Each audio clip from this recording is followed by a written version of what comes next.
I really don't have an intro for this video. I was kind of working on one, and then I'm like, no, there's some stuff that's talked in this video that's a bit too serious for me to want to do a funny intro. So I'll save that for a different video.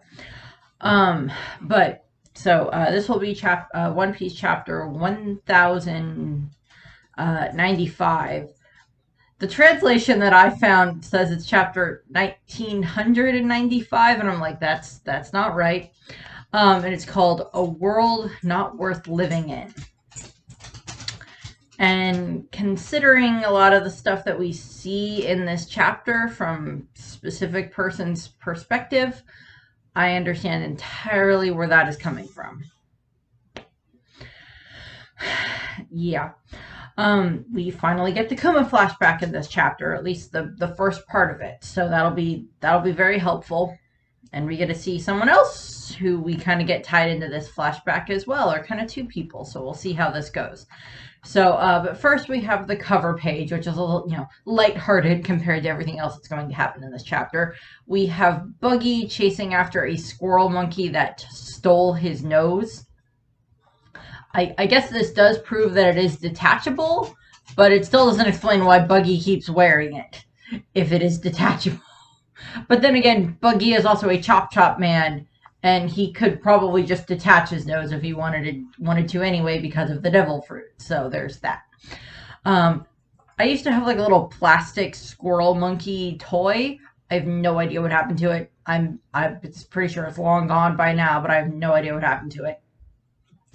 But into the actual chapter. So the chapter starts out with all the different Marines just scattering, trying to get away from where St. J. Garcia Saturn is. And we have, the announcements going over the loudspeakers of one of the five elders, St. Saturn, has landed. Rear admirals and captains stay behind while all other soldiers retreat from the center. They aren't worthy of his presence. So this is going back to what we had in the last chapter, where it's just like no one, no one Commodore and below is allowed to see Saint Saturn, look upon him, have an audience with him, depending on how the translation went. So we're seeing that with all of these other lower ranked Marines just scattering. So out of current Marines that we know, Kobe is a captain, so Commodore is above captain, so Kobe would not be okay with being here, neither would Helmeppo. Tashigi, unless she's been promoted to Commodore, probably wouldn't. Smoker would be fine. Hina would be fine. A good chunk of the other ones that we know about. Drake would have been fine. Drake was I think a rear admiral when he defected, when the whole sword thing going undercover happened. So Drake would probably be okay. But this is what we're seeing for all of these other lower ranked Marines, and they're just like trying to scatter as fast as they can. We're going to see how Saturn's power kind of affects the Straw Hats that are currently around him, or the people that are currently around him through this chapter. And we'll probably get a little bit more explanation of that again as we go on, but we're going to get a bit of a taste of it in this chapter. So they're just running, and they're just like screaming like, how did he even get down here? Again, these soldiers did not know that Saturn was on one of the ships because he was there covertly. Oh, only Kizaru, Doberman, and probably some of the other like vice admirals that were part of this group, like Doll and stuff, and Bluegrass, now that we know her name, they possibly knew that Saturn was there, but again, that's something that they were not allowed to disseminate a bunch amongst the rest. So we see all these soldiers just scattering, and just like, I've only seen portraits of him. So this does say, so it's probably like portraits or photographs or something like that, where it's just like the images of certain of the Gorosei probably are known, but they just don't make public appearances all that often. Also, this is Saturn in his, demon form. If you want to go with it's a devil fruit form, if you want to go with he's an actual demon, and this is his form for the, the Ushi, the Ushi Oni thing. That's that's probably something they want to hide from the public, that's what they can turn into, because that would very much worry the public as a whole, because we don't know of any actual celestial dragons who did not, defect from being celestial dragons in some shape or form, who actually have a devil fruit power. So if anything, if anybody saw this, they would assume it's a devil fruit power or something along those lines. But, so there's a little bit of that. We see them, screaming and running. What was that flash of lightning? We usually call on an admiral for, just one celestial dragon. If one celestial dragon is attacked, this is a callback to Sabaody with Luffy. He is above even those gods. Are you telling me that man has come from Marie-Joie? So it's, again, they don't know that he was on the ships. We don't know the exact specifications for how the Gorosei have to travel. Could they literally just, travel from Marie-Joie all the way down to, Egghead without having to, use the star pentagram thing? Is that just an additional thing that they have? We'll probably find out. We see more of the black lightning hockey stuff, and then we see Saturn glaring, and we see him, it's literally the moment right after Bonnie stabbed him. And, they're like, Bonnie, what are you doing? Saint Saturn Gorosei has been stabbed. It's like what's being screamed and everything like that by those who are watching. Because there's several of probably the vice admirals and the rear admirals and the commodores and that type of stuff that are watching this happen right now. We see one of them has a giant pistol. There's several other ones. I don't recognize any of them. One of them might be Doberman, but I don't think so. The dog is laying outside the door. The door is open. You can come in. And we see them, and they're just that's the world leader who reigned at the very, at the top, prepare to fire. They're getting ready to protect him from Bonnie, which is kind of not necessary considering what we're about to see. Vegapunk is angry, or not angry. Vegapunk is just like, oh god, Bonnie, okay, she just stabbed Gorosei. This is not good. And Bonnie is, of course, crying and everything, like she was at the end of the last chapter where she stabbed him. I still give Bonnie credit for actually stabbing a Gorosei, for having the guts to stab a Gorosei. Just like, Luffy gets credit for, punching a Gorosei, but he did more damage to Charlos than, Bonnie has done to Saturn, as we will see in a moment. And Saturn is just quiet down, and Sex, if I didn't want to get stabbed, I would have dodged. And he glares at Bonnie, and I think that's the force of his hockey is knocking her away. I would definitely say Bonnie is probably at least stronger than a good chunk of, the lower ranks of Marines and everything like that.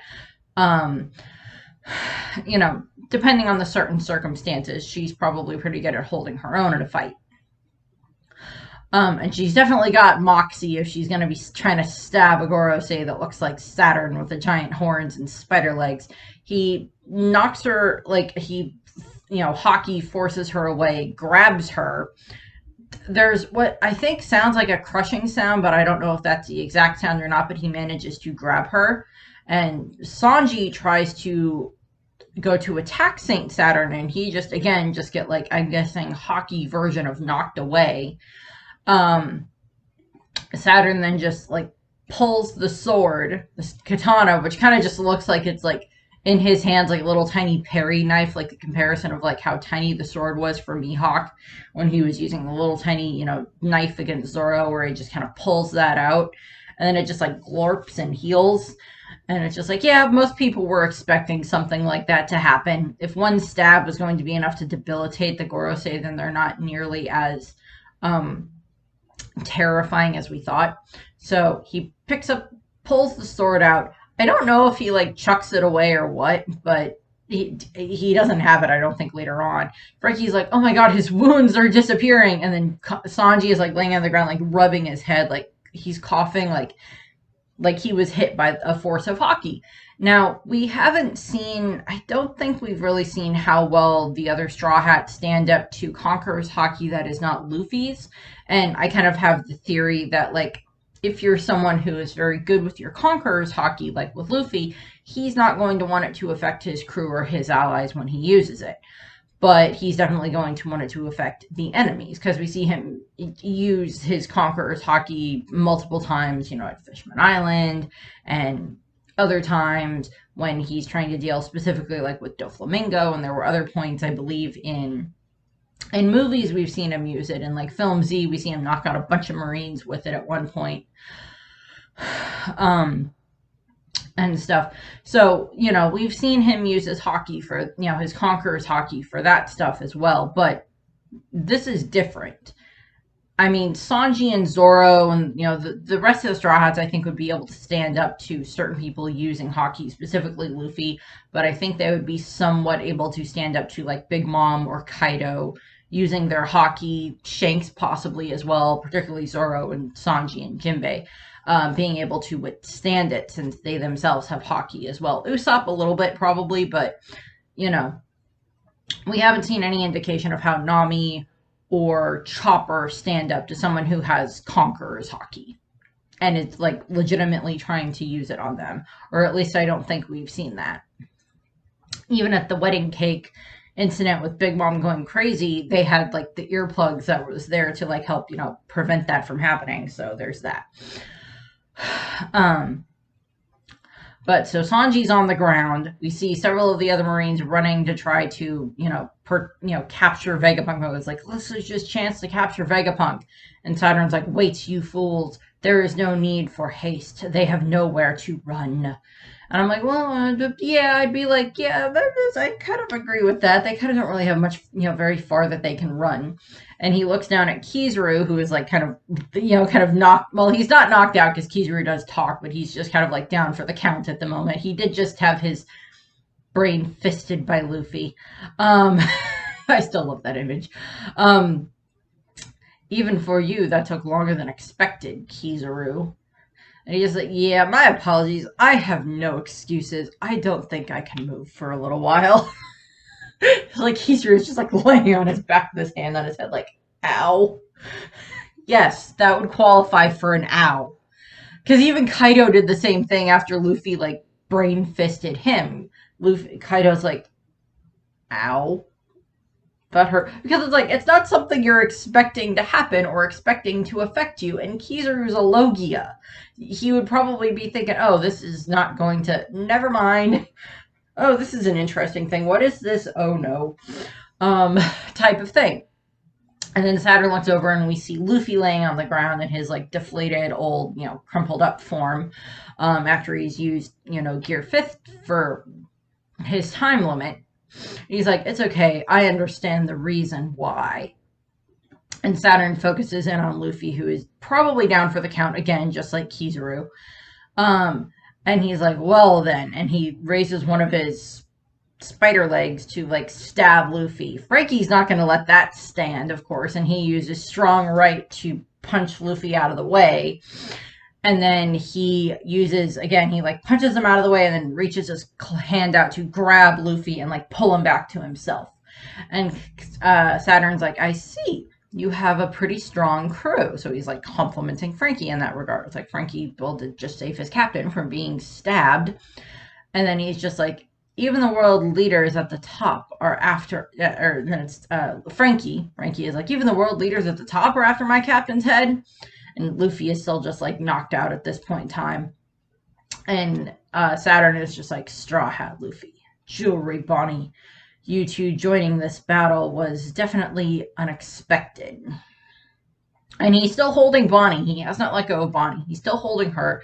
And she is either at the very least knocked out as well from the force of like the Haki attack, whatever that hit her from Saturn, or she is barely conscious. And he's like, however, you are surrounded by Marines on an island on the brink of destruction. If by some twist of fate you can manage to escape, I'd like to see it. And he looks at Vegapunk, and he's just like, Vegapunk, it's a shame you betrayed us for all your contributions to the military. Thank you. And yeah, it's just like, he hasn't attacked Vegapunk yet. And he's just like, so tell me, who dies first, in the most painful order? I want you to die in regret for having opposed the world government. again, I believe this is Saturn specifically talking to Vegapunk, and it's just like Saturn would probably know about Vegapunk's connection to Bonnie and Sentomaru and even Kizaru in that regard. I don't think Saturn is necessarily above killing Kizaru if it becomes necessary to just um, mess up Saturn even more in this regard. Um, but I don't think he wants to, because I think he at least somewhat commended Kizaru for the fact of just like, yeah, I would have expected this to be much shorter of a thing for you to deal, but you're dealing with Nika, so yeah, okay, you get a pass at that for the moment. You held him off for a fair amount of time.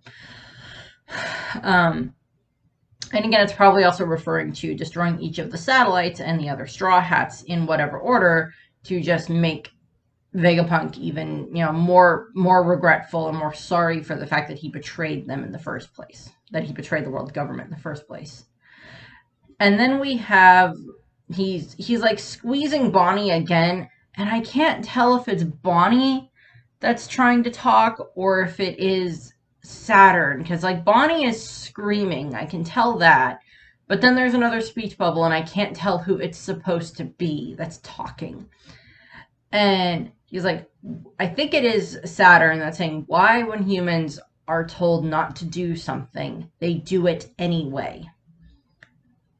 Again, and we've established this before, that, well, the Gorosei themselves do not necessarily always act as high and mighty is not the right word given what we're going to see later in this chapter, but they don't act as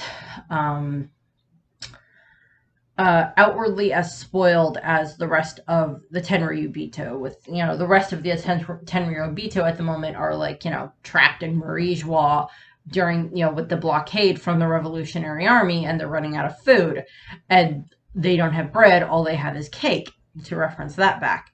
And they're just making complaints and complaining to, Akainu for the fact that they don't have lobster or caviar, or insert whatever other type of exceedingly fancy food that I don't really know that much about. But, and it's like he's referring, it's like, I think this is a similar concept to where he refers to Bonnie as like a little girl, where it's like, why do humans, when told, what not to do, they still do it? It's just like you tell someone don't do that and they're still going to do it anyway. Now, there's a difference between telling someone to not touch the electrical cord because it's not a good thing for them to touch, and then they do it anyway, as opposed to telling someone, don't try to stand up to your bully because it's not going to make a difference, and then they do it anyway. There's a difference there. Hi, are you going to come in here now? Hi, pretty girl. Brenda. So he's squeezing her, and then I think we have Sanji shouting, worried about Bonnie and everything. He's like, hey, stop it. And Ursula's like, hey, can anyone move? And I think it's Frankie is just like, no, it's impossible. Some kind of force is holding us down. And Vegapunk's, if it's not science, it has to be a devil fruit. Oh no, Bonnie. And so it's just like those three, and like Frankie still has Luffy, I'm assuming. Those three, along with Atlas, seem to still be pinned down by whatever force Saturn is exerting. Now, we've seen Luffy, Doflamingo, Kaido, Big Mom, Katakuri. We've seen them exert high amounts of Conqueror's Haki, where they are able to immobilize to a degree their opponents. And even their allies to a degree, depending on stuff, when it comes to like how Big Mom was reacting at the wedding. When the photograph was destroyed. But this is different. This is like this continual force of pressure going down on the Straw Hats, on the group, preventing them from being able to move. Now, if Luffy wakes back up again, he may be able to fight against it to a degree, and Zoro might be able to fight against it to a degree, but Sanji is having trouble with it at the moment as well, which is not a good sign. Bonnie is still being, held and, squeezed or whatever by Saturn. And again, he probably could just very easily snap her neck and drop her.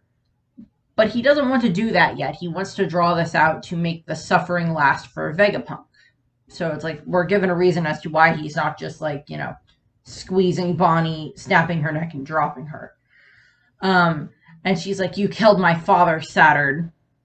And then this is where we get part of the reveal for the chapter, which we already kind of knew from the little flashback we got in the Kuma memory bubble. But he's just like, oh, Kuma, he was born a slave, a remnant of a tribe of people that committed a grave crime. The lone survivor of the exterminated Buccaneers people. Now, I've seen this spelled like 3 different ways, and it's like the way that it's spelled here is like Buccaneers.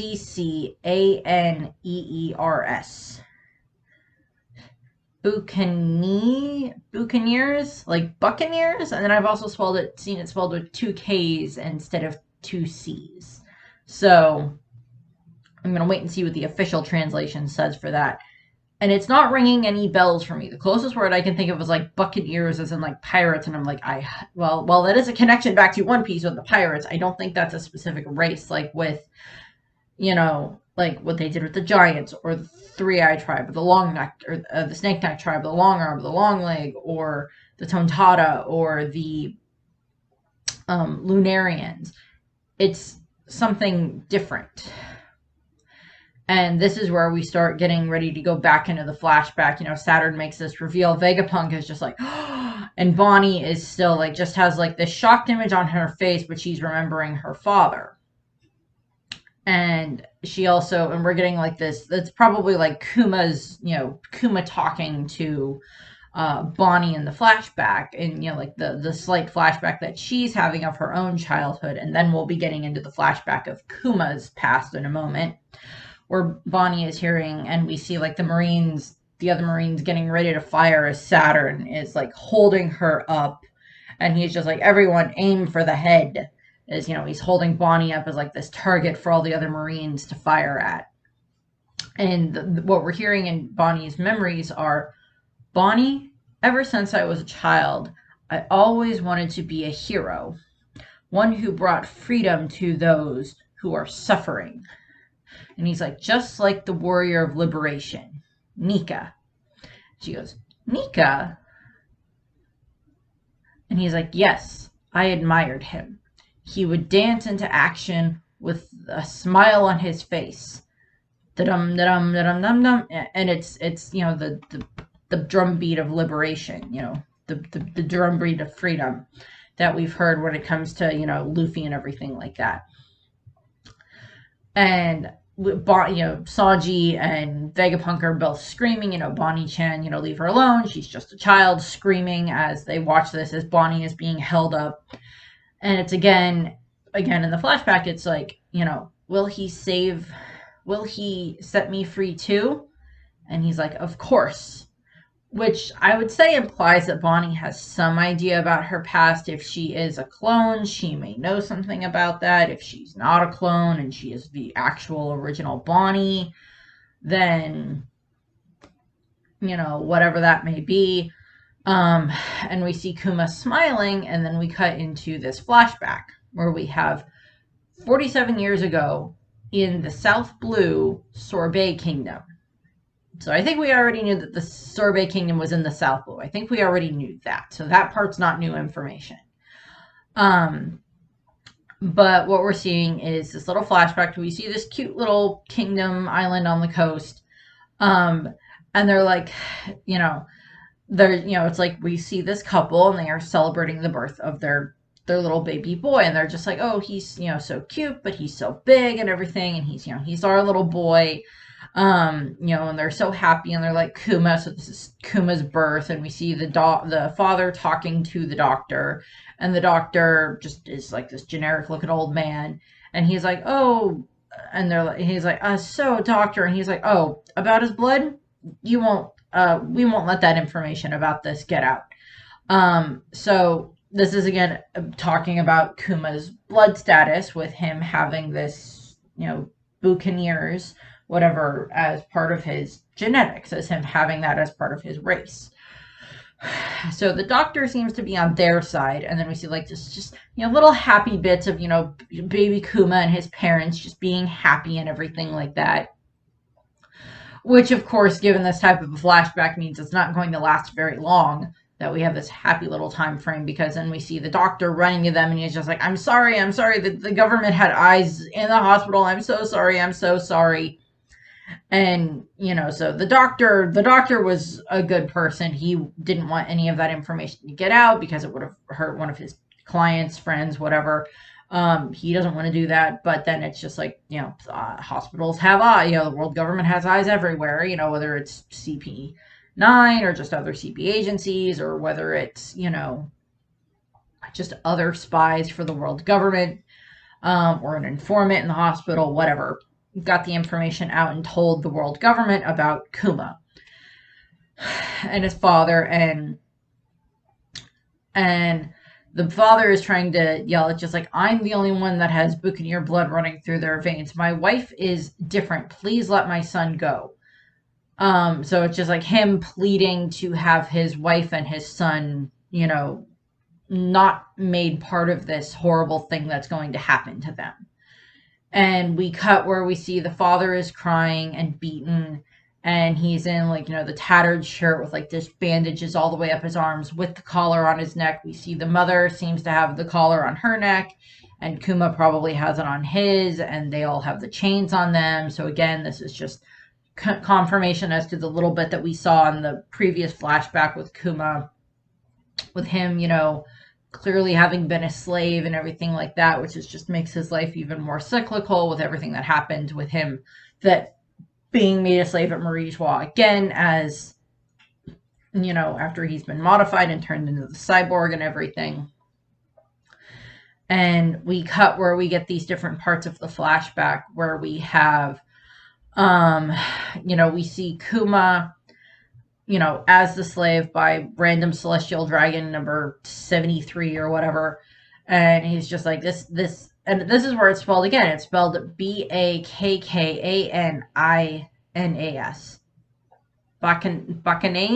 Bacchananian, whatever. It kind of sounds like Bacchus, as in Bacchus as in the god of wine, but I don't think that's quite what they're referencing. We'll kind of find out maybe what the reference is later in regards to what the naming reference is for that.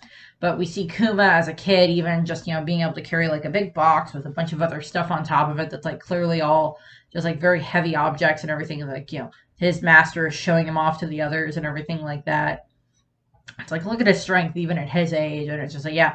And it's just stop dilly-dallying around and move faster. And Kuma is just crying because he's being probably whipped or whatever. And, the celestial dragon is just being horrid and, stop crying, do you want to die and everything like that. And we cut to where we see Kuma talking with his father again, who the father does not seem like he's been having a very good time at this either, which not any of the slaves we've ever seen seem to have any form of a compassionate owner in the celestial dragons, which is pretty much how that tends to work, from what we've seen. And what ends up happening is we see them talking, and he's, it's Kuma, how are you doing? And he's like, Dad, my master is so nice. I'm so lucky to have him. And I'm just like, okay, that's clearly not clearly what Kuma thinks. It said earlier clap, KLAP, possibly could have been the dad's name, but I don't know. That might be something that gets revealed later on in a Aviva card. Hi, baby girl. You back for more pets? She's like, you talk about sad thing. You pet me and make you feel better. Yeah, well, yeah, maybe. And we see that Kuma's father is talking with him, and he's just like, your mom has passed away. She's in heaven now. And it's she's in a better place now. And Kuma is just starts crying so much. And I don't blame him in the slightest, for that. And he's just and we see these other moments that are, Kuma is just crying and wailing, and, he's just remembering these other moments. That's probably stuff that his mother told him or that his father told him. So it's just like, hey, Kuma, you're strong. Keep enduring and live on. Why? I'd rather die. And it's just like, the warrior of liberation will come. He'll save you. And they're like, who? And then we have that his father is telling him about the warrior of liberation, about Nika, the same way that Kuma then later on told Bonnie. And he's just like, the god of sunshine, Nika. It's the name of the warrior of legend, passed down through our people of Buccaneer. Again, it's spelled differently. Hi, are you going to get on the bed? Come on, up. Where are you trying to go?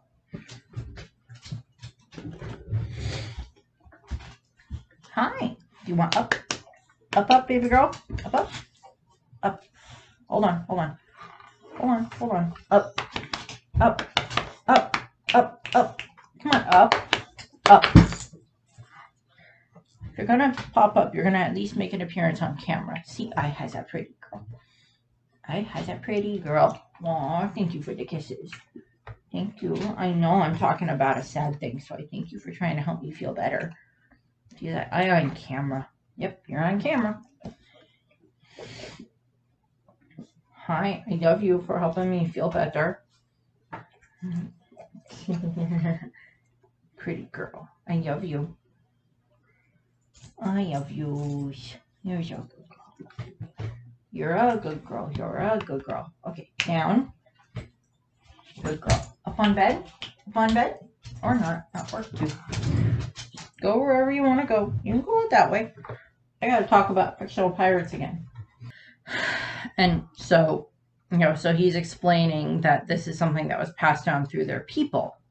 And he's just like, he will one day bring you to the free ocean under the sea. He's always laughing, and he moves in a rhythm and makes people laugh. And he's doing the drum beat, the drums of liberation again noise. And Kuma's just watching. And just to add to the horror of this and the sadness, he's watching, and then we see blood splatter. And then the other angle is we see a celestial dragon popped up with a gun and shot Kuma's father, probably just to death right in front of him, unalived him. And Kuma is just like, ah. And that's the other thing about being one of the celestial dragon slaves, is that you really don't have the ability to actually fully mourn the other slaves that you have grown connections to that get killed or that get moved somewhere else. You don't have the ability to fully mourn them, because like what we saw with Koala and her the Fisher Tiger flashback, that she had to just tap out all of her emotions and just smile the whole time, which now adds this more of a connection between Kuma and Koala. Kuma means bear, Koala, bear. I know koalas aren't actually bears. They are marsupial. I'm well aware of this, but there's that, connection there. And so again, it's like we're getting this information, and it's like very clearly, like very obviously meant to just be drawing more connections between like what Kuma has been through and the other slaves that we've seen, or the other former slaves that we've seen. He was made a slave when he was a child. Same thing with Koala, and now they have this, stop that. That she was made a slave when she was a child, and Kuma was the same way. But and now we're seeing this where his father passed on this information about Nika to him, and he passes this information on to Bonnie. And there were other slaves there when they were, when he was telling his son about this. And we know that later on, who's who gets told about Nika when he's a slave at Marie Joie for him failing to get to retrieve the Gumma Gumma no Mi, that he learns about, who Nika is and everything like that from the other slaves. or from the guards, or whatever the comparison was that they made, whichever one that it was, the other guard, the slaves, the other guard, the guards, whatever.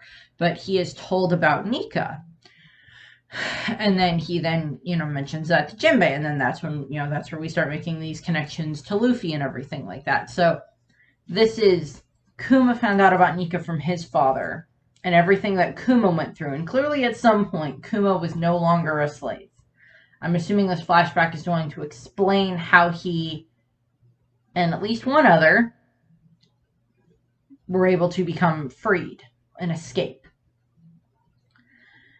And so Kuma, would have gone through all of that. And then eventually he then tells Bonnie about Nika. And now Bonnie has, she's met Luffy. She's been around him now. She's seen his, seen his form, his Nika form, his sun god form, his, gear fifth and everything. But that doesn't mean that she has figured out that connection.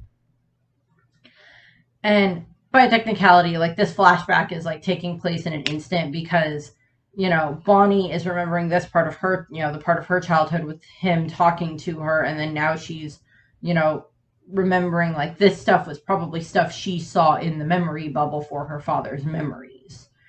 And so she's watching that. So this is just her reliving that type of stuff. And then us getting it now and seeing this, what's happening here. So the audience has the idea of what Bonnie knows. And I'm assuming that whenever we end up cutting back to the present, that this will either line up with something where like the Kuma, the cyborg Kuma, that is the remnants of Kuma, the shell of Kuma, will show up at the island at Egghead and hopefully cause enough of a distraction or enough damage that the Straw Hats can get away and they can take Bonnie with them. I am perfectly fine if Bonnie ends up joining the Straw Hats as like a temporary Straw Hat or as like a temporary companion along with Vegapunk and possibly Stussy. I am fine with that. Doesn't mean that's going to happen, but I really don't want Bonnie to die yet. I don't want Bonnie to die at all. I really like Bonnie. But then, then we cut ahead a little bit more in the flashback to get back to the actual chapter. We cut ahead to 38 years ago in the West Blue. I'm getting there. And he just like, we see this other celestial dragon there. Again, we're not getting names for any of these celestial dragons. They're just like the generic celestial dragons that we've gotten used to seeing with just like the weird spiked, smoothed out hairstyle. And it's just like, thank you for waiting for once, for the once in every 3 years population eradication tournament. That already sounds horrible. And this year the tournament will be held at this non-world government affiliated country, God Valley. That just like pretty much shuffles off a bunch of the other information that we had thought about God Valley at that point in time. This island, shamelessly named Valley of the Gods, is rich in many resources. And here the tradition of hunting humans will take place, will be changed to hunting natives. The country is now property of the world government. So, so this just destroys a bunch of the concepts about what we had as concept of God Valley. We had thought that God Valley was like a place where the celestial dragons like went to for vacation, where it was like it was an acceptable area of the lower realm for them to be on because of certain reasons. Not the case at all. God Valley was its own separate thing that had nothing to do with the Celestial Dragons or the world government. It was non-government affiliated. And it reveals this other horrible thing that the Celestial Dragons do, which, in all honesty, shouldn't surprise me as something that they would take utter joy and fun in. And they basically, they turn the island into the most dangerous game, which I think I referenced a while ago when I was talking about how on Egghead, where they weren't sure who the traitor was. And, it was just like, oh, it's, we don't know who we can trust right now. Like there's the possibility of like Katarina and everything else on the island. We don't know who we can trust. That's still technically a possibility because we don't know if Katarina and Lafitte are on the island, but still. Now it's literally that is what it is. It is the super ultra uber rich people, the celestial dragons, who think that they are descended from gods, going to this island. And the fact that they do this every 3 years, and this is not something that has managed to make its way out to the general public as something that they do. Well, admittedly, none of the celestial dragons are going to be mentioned to anyone who's not a celestial dragon or an employee of the celestial dragons. The people on the island probably don't manage to escape, and any of the ones who do are not believed, even if they do manage to escape. Or, because the world government will cover it up at this point in time, because this probably would have been before Morgans was in charge of the World Economic Times or whatever, possibly. But so it is, it's like they are going to hunt the natives of the island. I think they also mentioned that they're going to release problematic slaves onto the island as well. So that way the celestial dragons can then hunt them as well.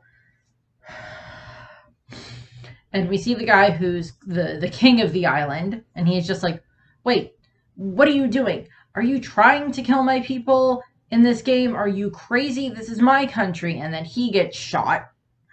Or not shot, he gets like sliced. And it's revealed that he got sliced by Garring Figureland, who is a God's Knight at this point in time. I think Figureland Garling or Garling Figureland, whichever one you want to go with. The guy who everybody is pretty much is either exceedingly certain is either, Shanks's father or grandfather or uncle, some variation of that he is clearly related to Shanks, because he is a Figureland, and even in the little bit that we get here where we see him as a much younger version, he still has like the top part of his hair is still like the point of like the crescent moon, but he doesn't have the beard to finish up the crescent moon yet. He's much, much younger. He looks like the young version of Shanks that we've seen in flashbacks. Still handsome. And he's the one that attacked the king. And, we see the guy who's, I guess, like the celestial dragon that's like the referee or whatever is just like, please wait, Saint Garling. Hold your horses. Just like, looks like he went and killed the king of the natives. Well, minus, 10,000 points from him for this. And it's just like, the fact that there's a scoring system for how this works for this horrible thing that the celestial dragons are doing is not surprising. Still horrible. And he's just like, oh, that should be a good handicap for the other contestants. So he's just like, it's like golf. He's like, it's a handicap. It's fine. I don't know how handicaps work in golf. Don't ask me. I don't know. I don't play golf, and I don't pay any attention to golf. But it's just like, oh, that'll be a handicap. And he just says it so nonchalantly. And we see his sword. I think it's the same one that we saw when we saw him introduced several chapters ago, but I could be wrong. And we see, the rest of, more of the announcement of this year. In addition to the natives, you will round up problematic slaves. So we see that they brought slaves from Marijois who have just been probably so problematic that even with torturing them and beating them and everything like that, and threatening them, they haven't, fully succumbed to being, slaves. They haven't fully let themselves be broken and then follow orders. And stuff. And then we see Saturn there as well. And he looks the same. This is 38 years ago, and Saturn looks the same. I may be having to go away from my thing that the Gorosei are immortal, because I may have to start agreeing with that, or at the very least, they are much more exceedingly long-lived than most other celestial dragons. But the thing that they did not seem to, they didn't have a good concept of fully what the Hito no Mi model Nika could do. They talked about it like it was a myth or something, or like a legend that had been passed down through the Gorosei. So I don't know. But he looks the same. Maybe his beard's slightly shorter. I don't know. But he's just like, and he's like being reported to by probably one of the CP, whatever, that's just like, sir, we have captured the child that escaped, the child of Bukarian tribe. Again, this is Kuma. This is a reference back to the flashback we got much earlier where, Bonnie watched as her father was being, as a child version of her father was being dragged back by these other slaves, or clearly other slaves, dragging him back because it's like, oh, if we don't bring him back, we're going to get punished because we allowed him to escape, or we failed in capturing him and bringing him back. So it's like, you bastard, why would you try to escape? It's a responsibility that the 10 of us have to take. If you run away, the rest of us would die too. So this is punishing the other slaves because one of them escaped, which is something that was actually done a lot of the times when it would come to slaves and everything like that. And then we hear this shouting. Lord. We hear this shouting and it's, yee-haw, hold it right there. Why am I giving him a southern accent? I don't know. I see. So I see. So you're this year's prize. I heard you're from the Bukarian tribe. Again, I don't know how to pronounce it yet. I hear Bukarians have giant blood. And we see these two characters. One of them is a boy with very fluffy, frizzy, looks like white hair, probably just lightly colored hair. And he's standing in a very similar pose to who he is, to his older self. And this is revealed to be, this slave is revealed to be Emporio Ivankov, which is very appropriate because the next ruler that I'm talking about in the One Piece Royals and Rulers series I'm doing is Ivankov. So this adds a little bit to that, so that's helpful. And we see him, and he's doing his, pose and everything like that he does. And next to him is this girl who is, eating a hunk of meat on a bone. And her name is Ginny. And I've seen it spelled Ginny and Jinny. So spelling will be left up for what the official translation is. And she's like, my big brother here is pretty big too. And he's like, only my face. Wait, that's not the point, you dummy. And he's like, look at these people. Why does everyone have such sad, defeated looks on their faces? I'm going to live on. What about you? And we get a break next week. So this reveals something about Ivankov that we did not know, and I'll get into Ginny in a minute. But for the theories I know are already out there about Ginny in a minute. So this is something we did not know about Ivankov, which is something that I hadn't realized before, that I just well, we know Ivankov's age. Ivankov is 53 years old currently, 28 years ago. So Ivankov is about 14 at this point in time. If I did my math correctly and if I have my numbers correct, he's about 14. So he's a teenager at this point in time. And it's like, okay, he was a slave, and I can definitely see him being a very problematic slave and why they would end up putting him into this position where they wish to hunt him. That makes perfect sense. But I'll probably talk about that a little bit more when I do the Ivankov video later for next week when I do that. But this does not surprise me that this is involving this. But this now explains how Kuma and Ivankov met. And it adds even more gravitas to at Marineford when Ivankov is interacting with the pacifista Kuma, that is the Kuma that was turned into the pacifista, and adds more gravitas to that interaction because now we know that they have known each other for so long beyond just both being friends in the Revolutionary Army and everything like that. We now know that there's this other connection here, that they were both slaves who managed to escape the world government.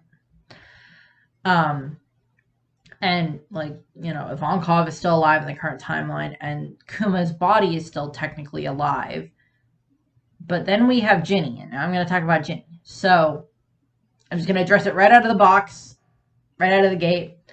I know there's so many different theories going around right now that Ginny is Luffy's mother, that somehow she ends up escaping with Kuma and Ivankov, and then she ends up meeting Dragon at some point in time when she's older, and then she ends up being Luffy's mother.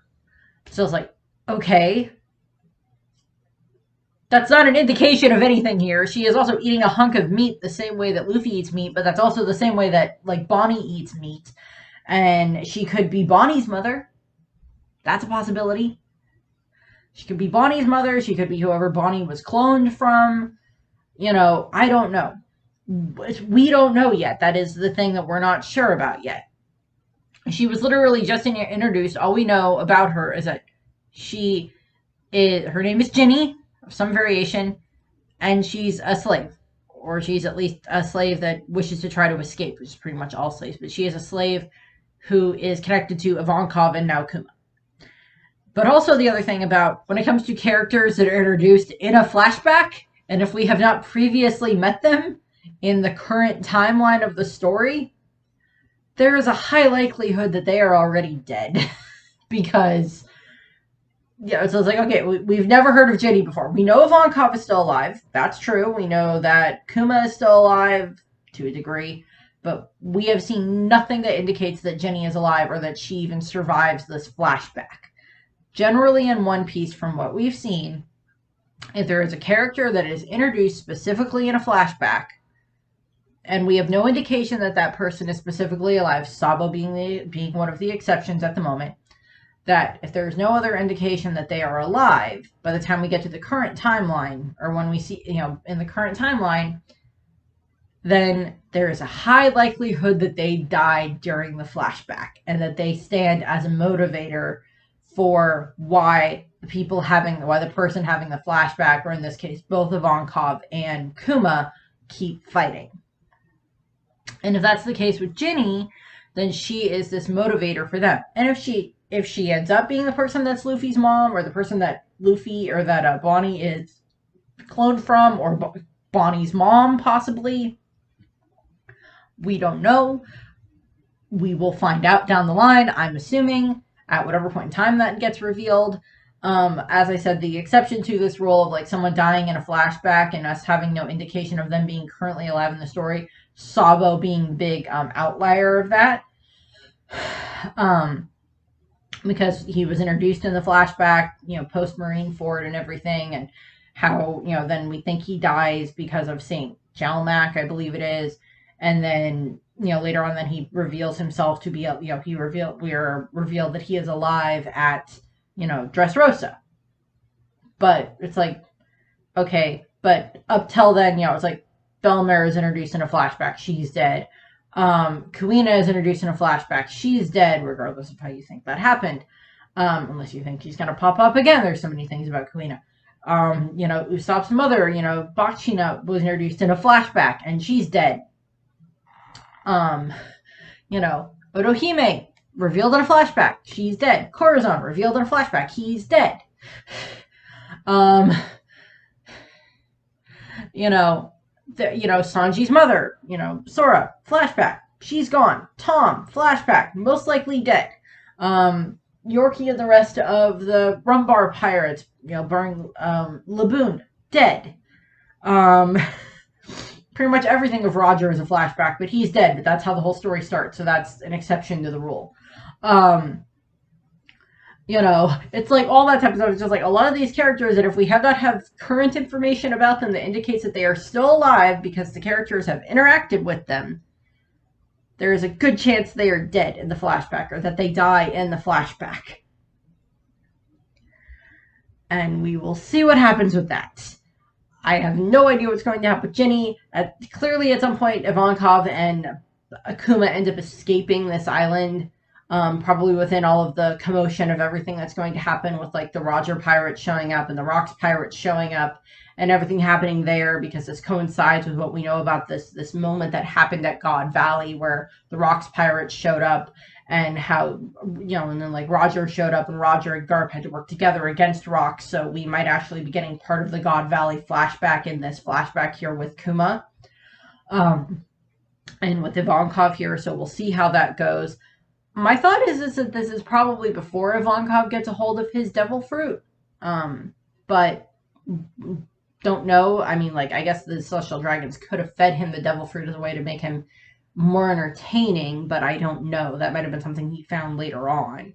But because we don't know exactly how long he's had his devil fruit, but that's what I have here. These are my thoughts at the moment. We got break next week.